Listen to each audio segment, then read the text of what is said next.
আসসালামু আলাইকুম, সবাই কেমন আছেন? আশা করি ভালো আছেন, কিন্তু আমি আজকে ভালো নেই। কারণ আমি 3-4 ঘন্টা আগে একটা নিউজ পেয়েছি, যেটা হচ্ছে ঢাকা রাজধানী কলেজে মাইলস্টোন, সেখানে একটা বিমান বিধ্বস্ত হয়েছে। তো যিনি পাইলট ছিলেন, বিমান চালক ছিলেন, তিনিও কিন্তু মারা গেছেন কিছুক্ষণ আগেই জানতে পারলাম। আর যারা কলেজের শিক্ষার্থী রয়েছে সপ্তম থেকে সপ্তম, পঞ্চম, ষষ্ঠ, তাদের দেখলাম গা পুড়ে গেছে। এখন অনেকে রক্ত দরকার, আপনারা অবশ্যই রক্ত যারা দিতে চান, রক্তদানকারী যারা আছেন অবশ্যই দিবেন।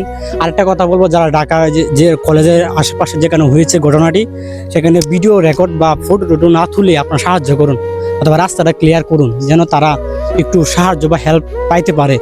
আর যারা রক্তদান করেন অবশ্যই আমি আমার কমেন্ট বক্সে ভিডিওর সেখানে লিঙ্ক দিয়ে দিব, বা নাম্বার সব কিছু দিয়ে দিব ইনশাল্লাহ।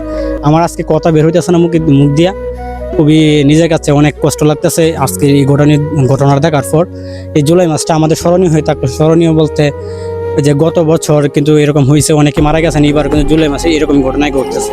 এই আল্লাহ, তুমি কি হইলো এসব। যাই হোক, আপনারা একটু হেল্প করুন, আমি নাম্বার কিছু দিয়ে রাখছি। সবাই ভিডিওটা আশা করি শেয়ার করবেন, যেন সবার কাছে পৌঁছাতে পারে। যারা রক্তদান করেন তাদের কাছে যেন যেতে পারে। আজ এই পর্যন্ত, সকালে ভালো থাকবেন, সুস্থ থাকবেন। আসসালামু আলাইকুম।